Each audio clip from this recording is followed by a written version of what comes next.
बांग्लादेश की राजनीति में पिछले कुछ दिनों से जो घटनाएं हुई है उन्होंने माहौल गर्म कर दिया है।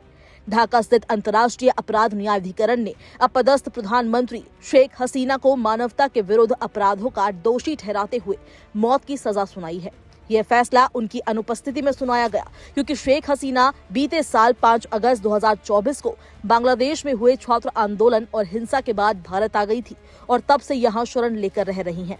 बांग्लादेश की अंतरिम सरकार, जिसकी कमान मोहम्मद यूनुस के हाथों में है, पहले भी भारत से हसीना के प्रत्यर्पण की मांग कर चुकी है, लेकिन न्यायाधिकरण के फैसले के बाद ढाका ने इस मांग को दोबारा दोहराया है। भारत ने इस पर अब तक कुछ नहीं कहा है, पर बांग्लादेशी मीडिया में ऐसी खबरें हैं कि ढाका अब इंटरपोल की मदद लेने की तैयारी में है ताकि हसीना को भारत से वापस लाने के लिए रेड नोटिस जारी कराया जा सके। बांग्लादेश के अखबार द डेली स्टार के मुताबिक अंतर्राष्ट्रीय अपराध न्यायाधिकरण का अभियोजन पक्ष शेख हसीना के प्रत्यर्पण के लिए एक औपचारिक आवेदन तैयार कर रहा है।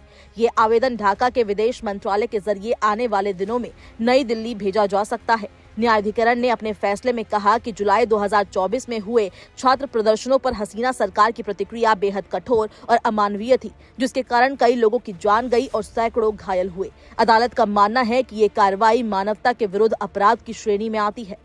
हसीना को सजा सुनाए जाने के बाद बांग्लादेश के विदेश मंत्रालय ने भारत को ये याद दिलाया कि दोनों देशों के बीच प्रत्यर्पण समझौता मौजूद है और ये नई दिल्ली की जिम्मेदारी है कि वो दोष सिद्ध नेता को वापस भेजे। मंत्रालय के बयान में यहाँ तक कहा गया कि मानवता के विरुद्ध अपराधों में दोषी व्यक्तियों को शरण देना किसी भी मित्र देश के लिए उचित नहीं और इसे न्याय की अवहेलना माना जाएगा। भारत ने इस पर अपनी प्रतिक्रिया देते हुए कहा कि उसने न्यायाधिकरण के फैसले को नोट किया है और वो बांग्लादेश के लोगों के सर्वोत्तम हितों के प्रति प्रतिबद्ध है। भारतीय विदेश मंत्रालय ने स्पष्ट किया कि भारत हमेशा ढाका में स्थिरता, लोकतंत्र और समावेशिता का समर्थन करता रहा है और इस दिशा में सभी हितधारकों से रचनात्मक बातचीत जारी रखेगा। हालांकि भारत ने हसीना के प्रत्यर्पण को लेकर कोई सीधा बयान नहीं दिया।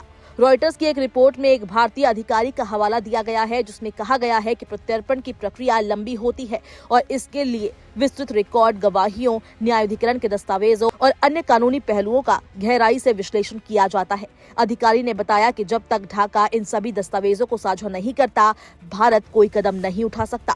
इसके अलावा यदि मामला राजनीतिक प्रकृति का पाया गया तो भारत को संधि से छूट देने का भी अधिकार है। बांग्लादेश के साथ भारत की प्रत्यर्पण संधि है, लेकिन इसका मतलब ये कतई नहीं है कि हर तरह के प्रत्यर्पण आग्रह को मानने के लिए भारत बाध्य है।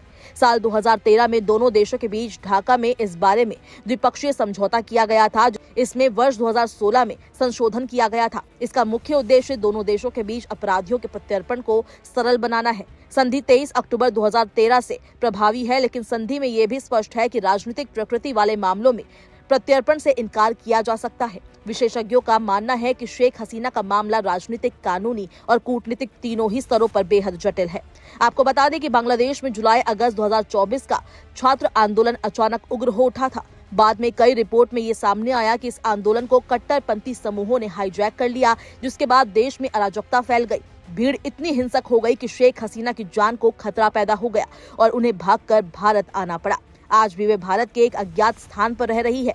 अज़दुज़्मा खान कमाल के भी भारत में मौजूद होने की संभावना जताई जाती है, हालांकि उनकी लोकेशन के बारे में कोई आधिकारिक पुष्टि नहीं है। जानकारी के मुताबिक न्यायाधिकरण ने यह भी आदेश दिया है कि यदि हसीना और कमाल अपील करना चाहते हैं तो उन्हें 30 दिनों के अंदर अदालत में आत्मसमर्पण करना होगा, लेकिन फिलहाल ऐसा होता हुआ नहीं दिख रहा है। ढाका की बेचैनी बढ़ रही है और नई दिल्ली की चुप्पी गहरी हो रही है। आने वाले दिनों में ये मुद्दा दोनों देशों के संबंधों की बड़ी कूटनीतिक परीक्षा साबित हो सकता है।